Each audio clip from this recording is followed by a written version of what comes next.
Di namamu kami akan mendengar firman-Mu, dan sungguh-sungguh biarlah kami semua diberkati. Kau berkati yang memimpin pujian juga yang memainkan musik, bahkan Bapa-Mu yang akan menyampaikan firman. Kami serahkan semua dalam tangan-Mu, agar kami semua yang bertempat sini, kasih kami semua dengan kuasa ya Bapa, biarlah kami semua boleh mendapatkan berkat, yang sakit disembuhkan, yang punya masalah boleh dilepaskan dari segala masalahnya, dan kami percaya Tuhan ruangan ini juga boleh disucikan dalam nama Yesus Kristus. Tidak ada satu kuasa iblis pun yang bisa mengganggu kami. Kami usir dan patahkan kuasanya dalam nama Yesus Kristus. Dan kami berdoa juga untuk teman-teman yang masih dalam perjalanan ke tempat ini, meninggalkan tempat ini dengan selamat, dengan tidak kurang suatu apapun. Kau pimpin acara ini mulai dari awal sampai pada akhirnya, biar semuanya boleh berjalan dalam nama Bapa dan Anak dan Roh Kudus. Terpujilah Bapa dalam nama Yesus Kristus. Haleluya. Amin. Kita akan memasuki lebih dalam lagi dengan pujian yang mengatakan memasuki ruangan Allah. Amin.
Shalom. Shalom.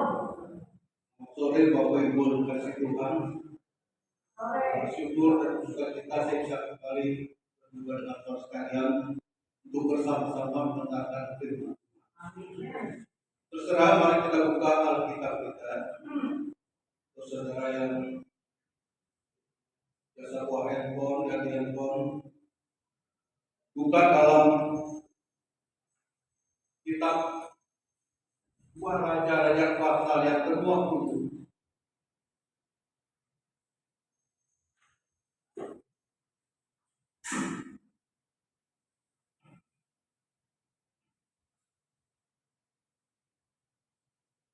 Dua Raja-Raja pasal yang ke-20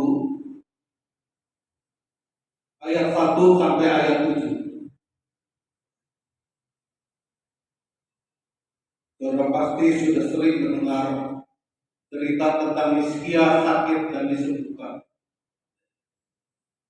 Mari kita bersama-sama membaca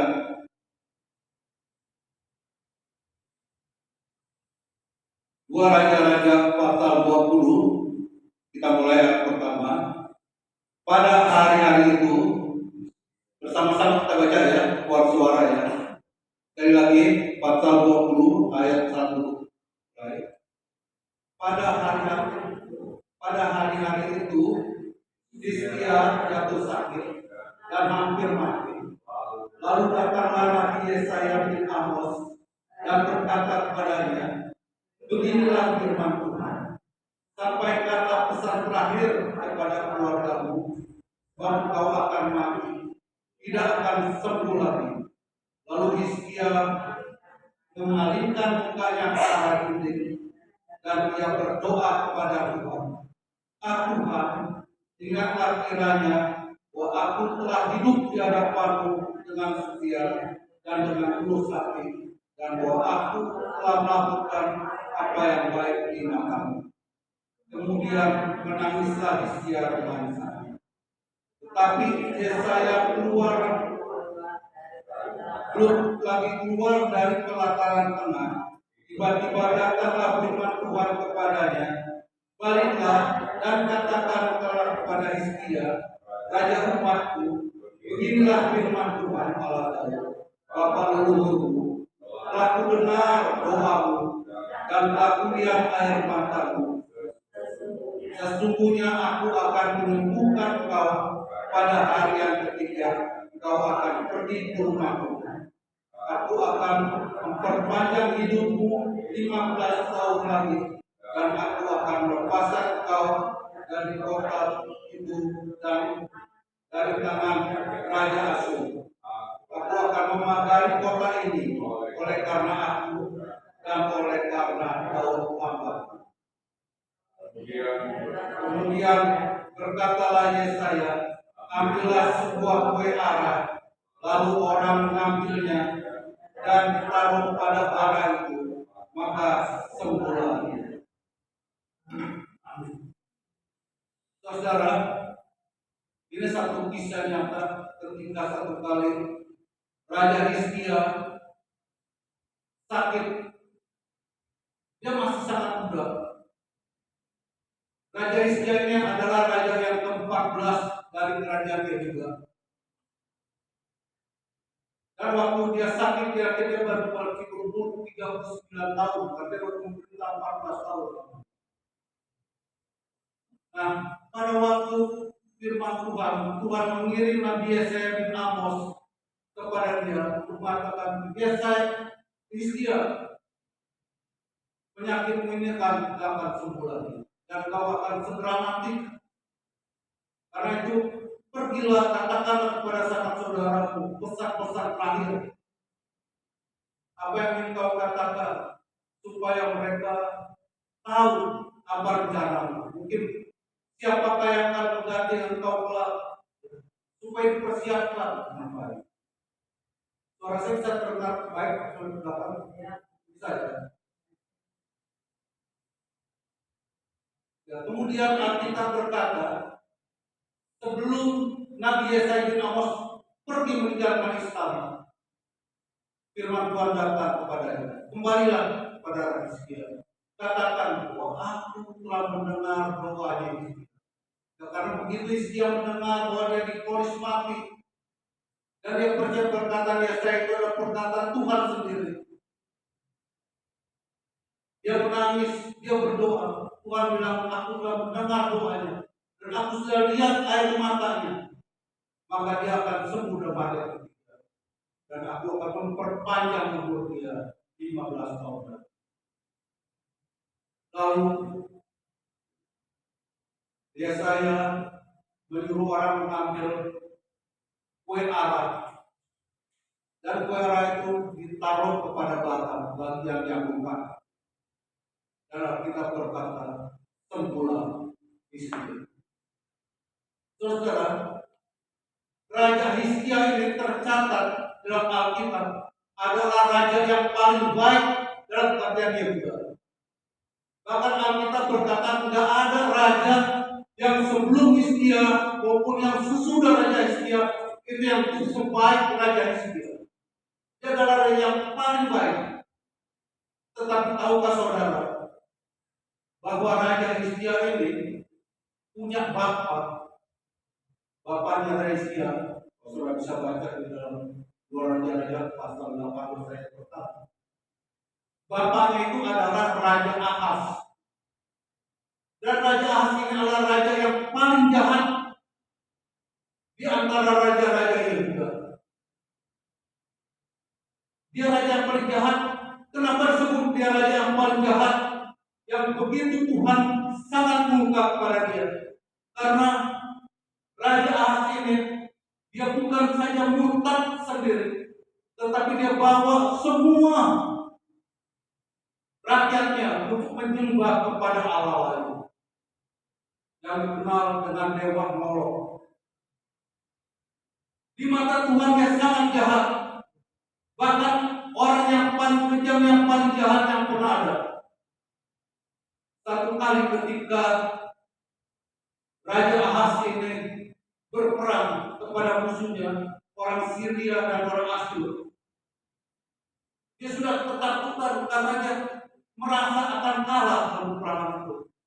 Lalu dia datang kepada dewanya, dewa Molok.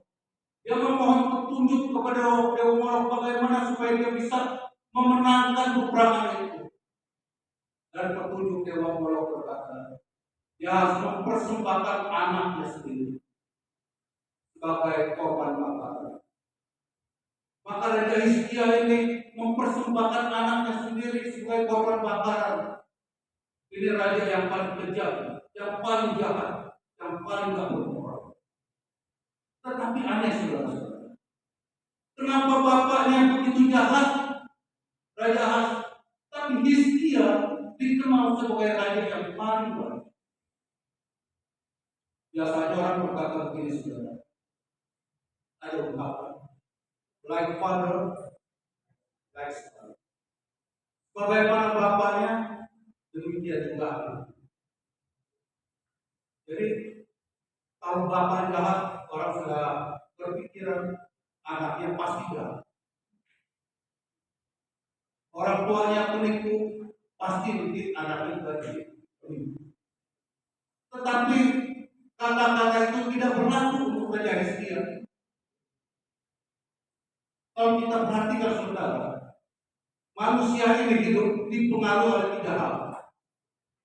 Yang pertama, faktor keturunan. Makanya saudara-saudara, kalau kita kebetulan anak kita berpacaran, lalu mau lama, kita mau punya mantu, kita akan selidiki dulu mantu kita itu turunannya bagaimana. Jangan-jangan dalam keluarganya ada yang pikir-pikir sudah ada. Orang percaya kalau keluarganya ada yang tak benar, yang sedikit miring saudara, pasti nanti turunannya juga ada. Kalau orang tuanya koruptor, maka anaknya pasti pada sedikit jadi penipu. Lihat orang tuanya, turunannya. Bagaimana kalau orang tuanya pemabuk, maka anaknya pun akan jadi pemabuk.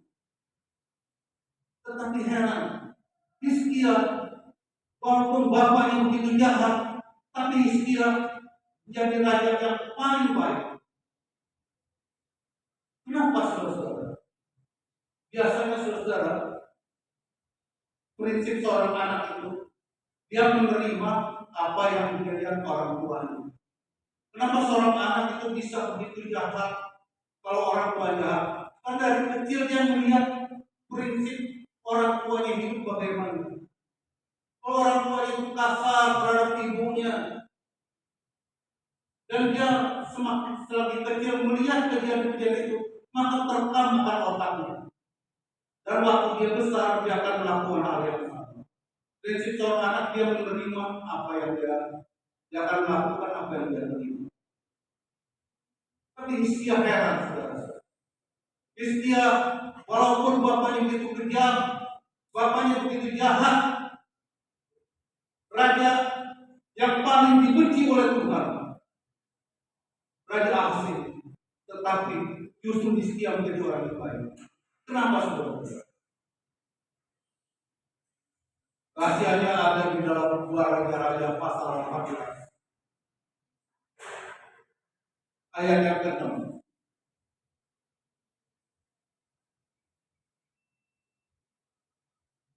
2 Raja-Raja pasal 18 ayat ke-6. Mulai ayat 5 boleh. 2 Raja-Raja pasal 18 mulai ayat 5 dan 6. Dia percaya kepada Tuhan Allah Israel dan di antara semua raja Yehuda, baik yang sesudah dia maupun yang sebelumnya, tidak ada lagi yang sama seperti dia. Dia berpaut kepada Tuhan, tidak menyimpang daripada mengikut dia, dan dia berpegang pada perintah-perintah Tuhan yang telah diperintahkannya kepada Musa. Saudara, kenapa dia Hizkia yang punya bapak yang begitu jahat, tetapi dia bisa menjadi seorang yang baik? Alkitab berkata bahwa karena dia bertaat kepada Tuhan, kepada hukum-hukum Tuhan, kepada perintah-perintah Tuhan. Rupanya sejak kecil Raja Hizkia ini diasuh, diajar dengan kebenaran firman Tuhan, sehingga itu melekat di otaknya, dan setelah dia besar dia tetap melakukan hukum-hukum Tuhan, sehingga dia tidak jatuh ke dalam kejahatan.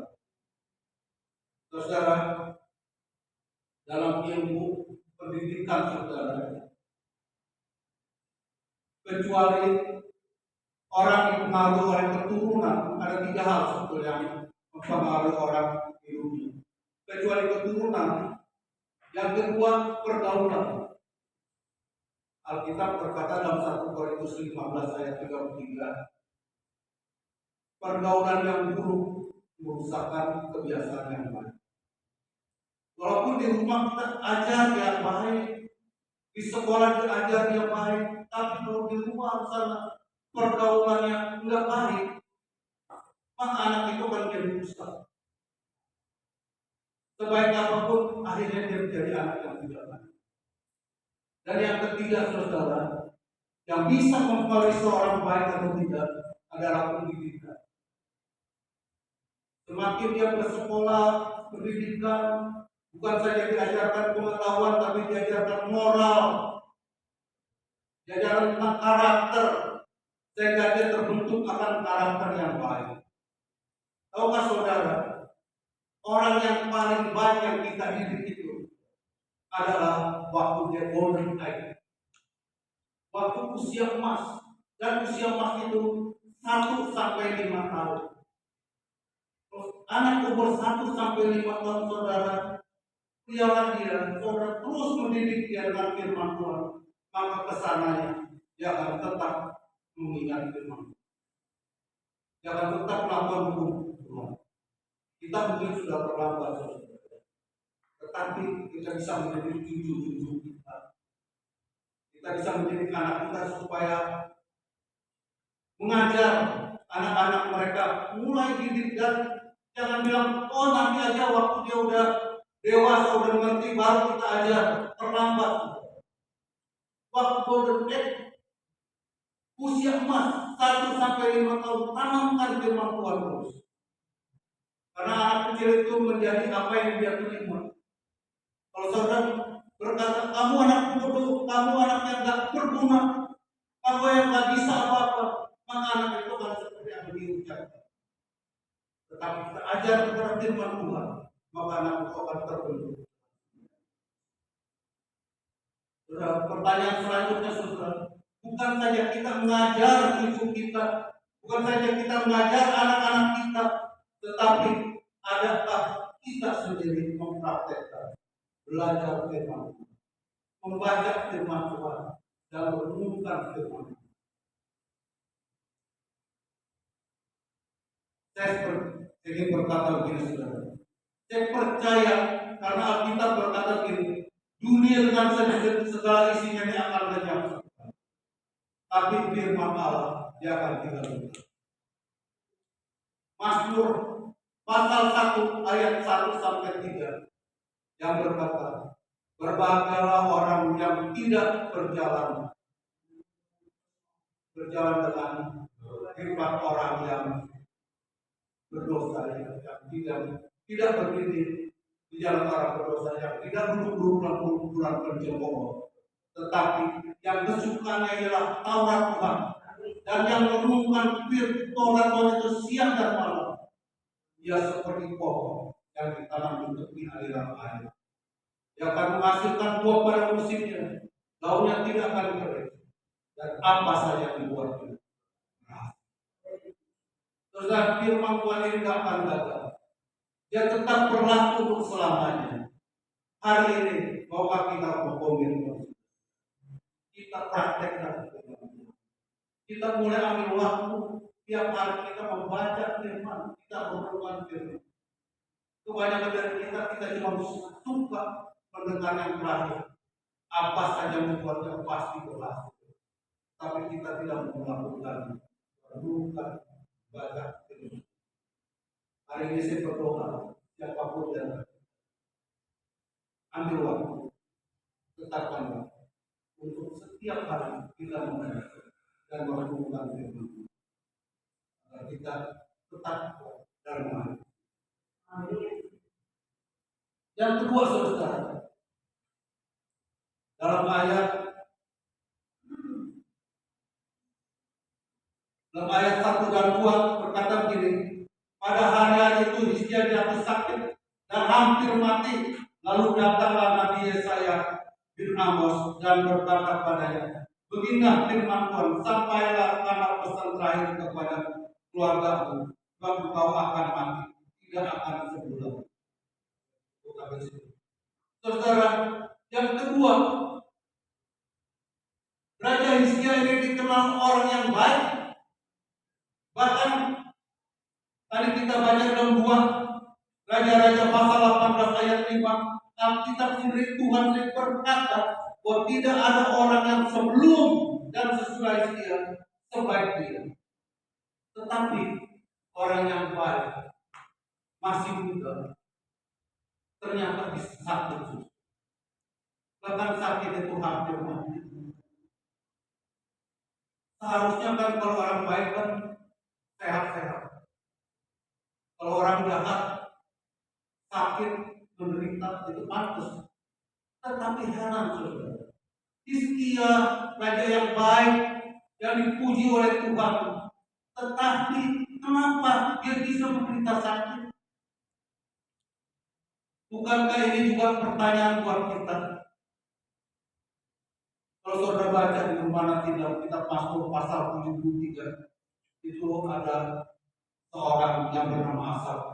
Dia juga mengeluh, dia melihat orang-orang yang tak menyembah Tuhan, yang tak berdoa, tapi mereka sehat-sehat, mereka gemuk. Saudara, bukankah ini juga menjadi pertanyaan buat kita? Kenapa saya sudah rajin bergereja, saya sudah rajin memberi, saya sudah rajin berdoa, tapi kenapa hidup saya kok susah? Nggak seperti orang lain. Kenapa orang keluarga saya nggak harmonis? Kenapa usaha saya justru turun terus, bahkan bangkrut?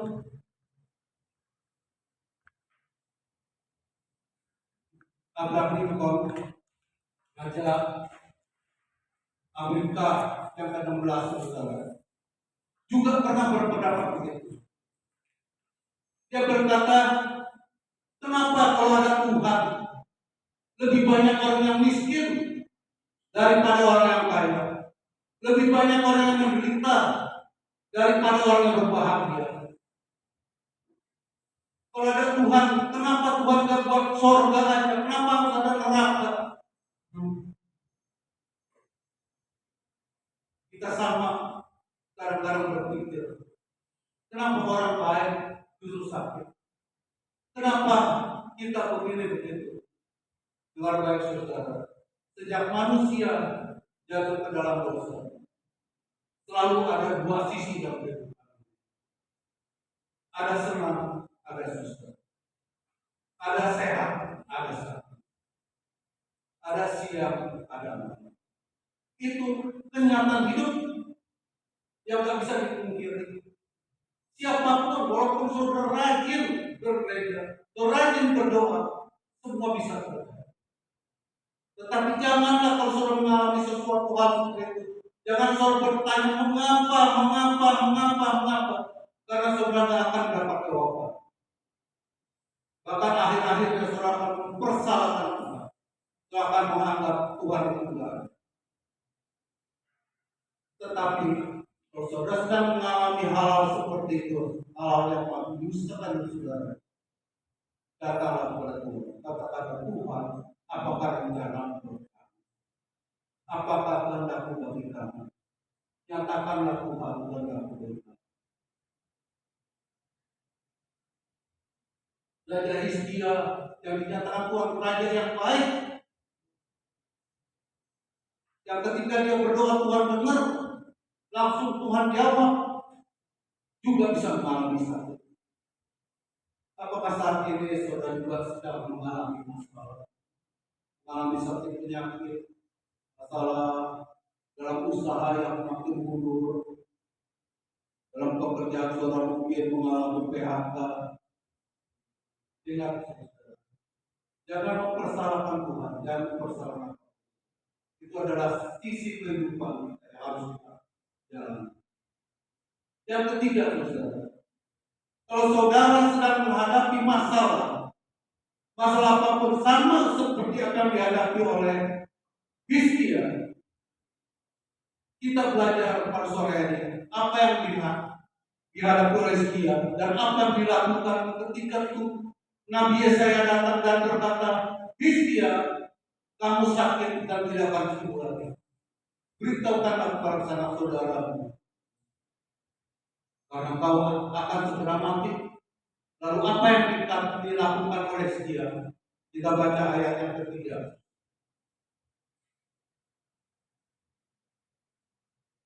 Lalu Hizkia memalingkan mukanya ke arah dinding dan ia berdoa kepada Tuhan. Ah Tuhan, ingatlah kiranya bahwa aku telah hidup di hadapan-Mu dengan setia dan dengan tulus hati, dan bahwa aku telah melakukan apa yang baik di mata-Mu. Kemudian menangislah Hizkia dengan sangat. Saudara, ketika Hizkia mendengar pernyataan Nabi Yesaya bin Amos bahwa dia sendiri sakit dan sakitnya tidak akan sembuh lagi, apa yang dilakukan oleh Hizkia? Dia datang kepada Tuhan. Dia minta pertimbangan Tuhan yang terutama. Berapa banyak di antara kita kalau ada sesuatu kita tahu kita menderita sakit, apa yang ada di pikiran kita? Kita tentu berpikir, dokter siapa yang bisa menyembuhkan saya? Orang pinter mana yang bisa menyembuhkan saya? Rumah sakit mana yang saya punya? Seperti Raja Hizkia ini raja yang masih muda dan dia punya kekuasaan, Dia bisa saja memanggil tabib-tabib yang ternama. Dia bisa memanggil paranormal, orang-orang pintar untuk menyembuhkan dia. Bahkan dia bisa mengundang tabib-tabib dari luar negaranya untuk datang menyembuhkan dia. Dia mampu beli obat seberapapun mahalnya. Tetapi yang dilakukan Hizkia ini menjadi contoh teladan buat kita. Ketika kita menghadapi masalah kesulitan persoalan, yang pertama datanglah kepada Tuhan. Amin. Sebaik apapun suami saudara, sebaik apapun istri saudara, sebaik apapun anak saudara, tidak ada yang akan dikasih Tuhan. Amin. Dia mengerti persoalan kita. Belajar seperti Hizkia. Ketika saudara menghadapi persoalan, jangan jadikan Tuhan itu cuma tanggal butuh saja, tetapi serahkanlah semua perkara kita kepada Dia. Dan Tuhan bisa bertindak. Amin. Tuhan yang mampu, Tuhan yang bisa membela. Amin. Yang terakhir saudara, yang saya katakan. Dan bagaimana cara Tuhan menemani Hizkia? Ayat ke-7 berkata begini.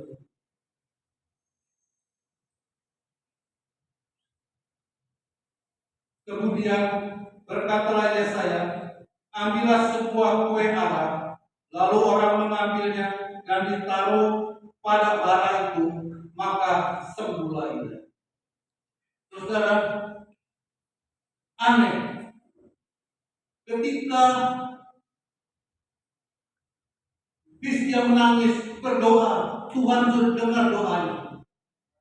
Tuhan suruh Yesaya kembali, kasih tahu Hizkia, aku sudah mendengar doanya, aku sudah melihat air matanya, dan aku akan menyembuhkan dia dan memberikan umur panjang 15 tahun lagi. Lalu Raja Yesaya, Nabi Yesaya ini berkata begini, sekarang ambillah kue ara. Tahu buah ara itu, buah ara itu adalah buah rakyat, buah yang sangat murah. Itu hampir di sepanjang jalan Israel itu ada buah ara. Murah harganya, nggak berarti. Lalu Nabi Yesaya bikin kue ara, dan kue ara itu ditempatkan kepada ara, pada bara yang ada di tubuhnya. Para teolog memperkirakan penyakit daripada Hizkia ada penyakit kanker, tumor kanker dan ganas. Lalu waktu ditempelin buah ara itu, kue ara itu, penyakitnya sembuh. Apa hubungannya kue ara dengan penyakit yang diderita oleh Hizkia? Tidak ada hubungan.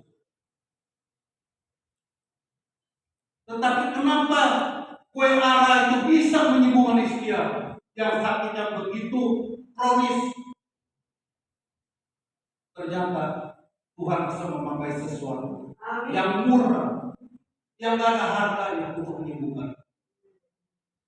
Kalau Tuhan yang memimpin hidup kita, kalau kita berdoa dahulukan Tuhan di atas segalanya, Tuhan akan memimpin hidup kita. Dia bisa memberikan kepada kita sesuatu yang murah, yang indah, yang bisa menolong. Cara Tuhan itu luar biasa, nggak terpikirkan.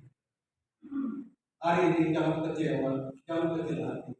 Saudara punya persoalan, punya perlu, datang kepada Tuhan dengan sungguh. Saya berdoa dalam firman ini kembali menggairahkan, terutama ambil komitmen. Saya ingin bertekun membaca firman, merenungkannya siang dan malam.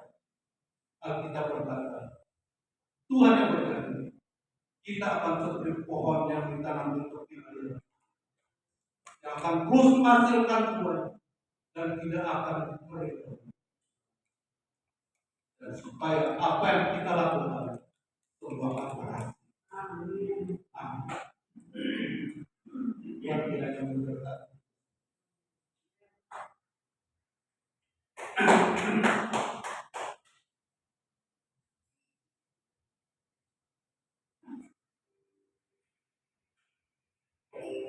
dengan kepala Kristen.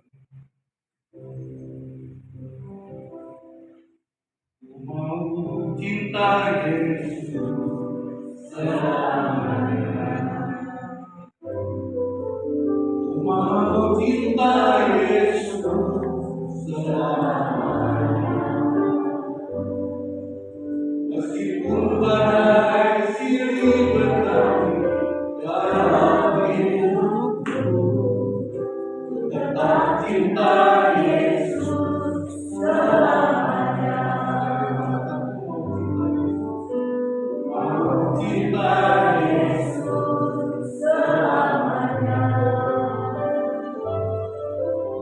Mau cinta Yesus selamanya. Meskipun badai silih berganti dalam hidupku, ku tetap cinta Yesus selamanya. Ya Allah, Bapa, ini aku anakmu, layakkanlah seluruh hidupku. Ya Allah, Bapa, ini aku anakmu, pakailah sesuai dengan rencanamu. Ya Allah, ya Allah, Bapa, ini aku anakmu, layakkanlah seluruh hidupku. Ya Allah, Bapa, ini aku anakmu, pakailah sesuai dengan rencanamu. Musik saja dan kamunya dengan Saudara dikasih Tuhan, hari ini kita bersama telah mendengarkan firman Tuhan. Saya percaya ada pesan-pesan Tuhan terhadap diri kita masing-masing. Saya berdoa sore hari ini tidak seorang pun merasa terima firman Tuhan yang terbaik.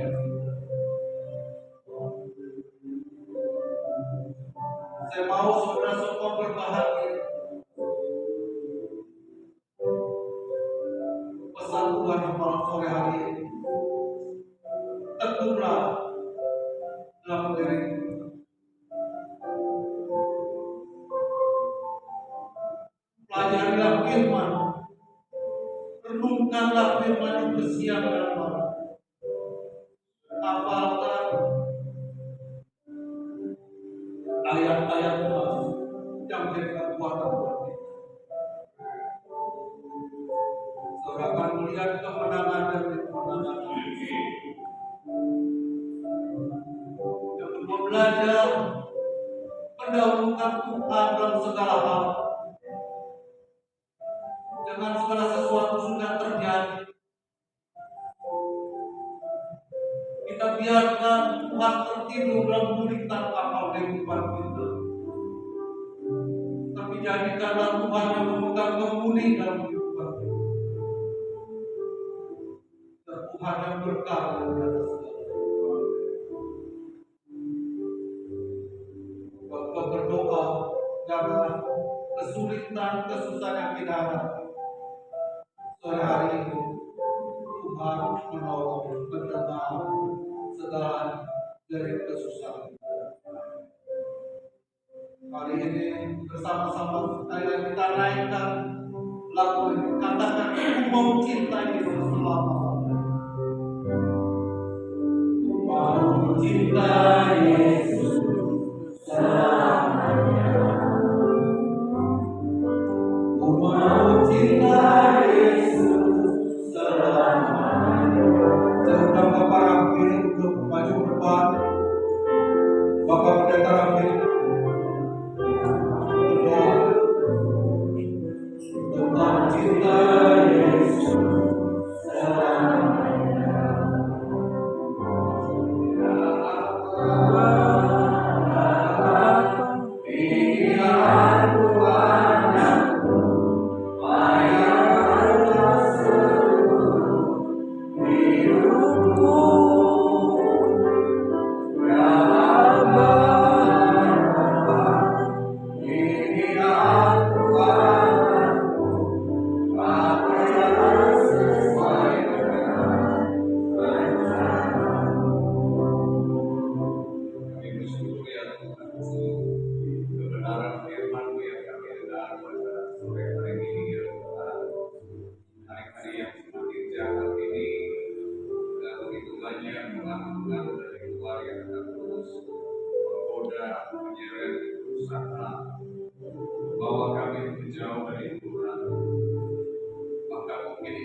Amin.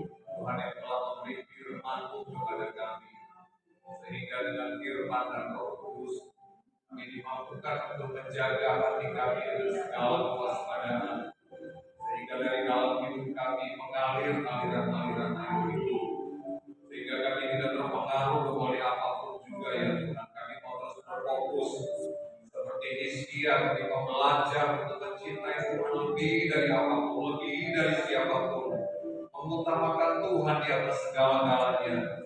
Bukan pada saat kami terjepit, bukan pada saat kami sakit saja ya Tuhan, tapi dalam keadaan apapun kami akan terus berteriak kepada Tuhan. Kami akan terus mencari wajah Tuhan. Kami akan terus merenungkan firman-Mu. Kami akan terus menjadi pelaku-pelaku kebenaran firman-Mu. Sehingga setiap janji-janji Tuhan itu pasti digenapi dalam hidup kami. Kami percaya ada mujizat yang mewarnai kehidupan kami. Kami berjalan dari kemenangan kepada kemenangan, dari kemuliaan kepada kemuliaan. Terima kasih untuk berkat firman-Mu yang luar biasa bagi kami sore hari ini. Berkati hamba-Mu Setiawan yang telah menjadi saluran berkat firman-Mu bagi kami semua. Tuhan terus mengurapi dia, Tuhan terus menjamin kesehatannya, diberkati dalam rumah tangga. Apa yang dikerjakan oleh keluarga ini Tuhan buat berhasil dan beruntung. Di dalam nama Tuhan Yesus, semua kami yang hadir pada sore hari ini, kami pun dilawat oleh firman Tuhan. Yang sakit disembuhkan, yang lemah dikuatkan, yang susah dihiburkan. Bahkan setiap kami mengalami berkat yang luar biasa. Kami bersyukur untuk firman-Mu. Di dalam nama Tuhan Yesus Kristus kami berdoa. Haleluya, semua katakan amin.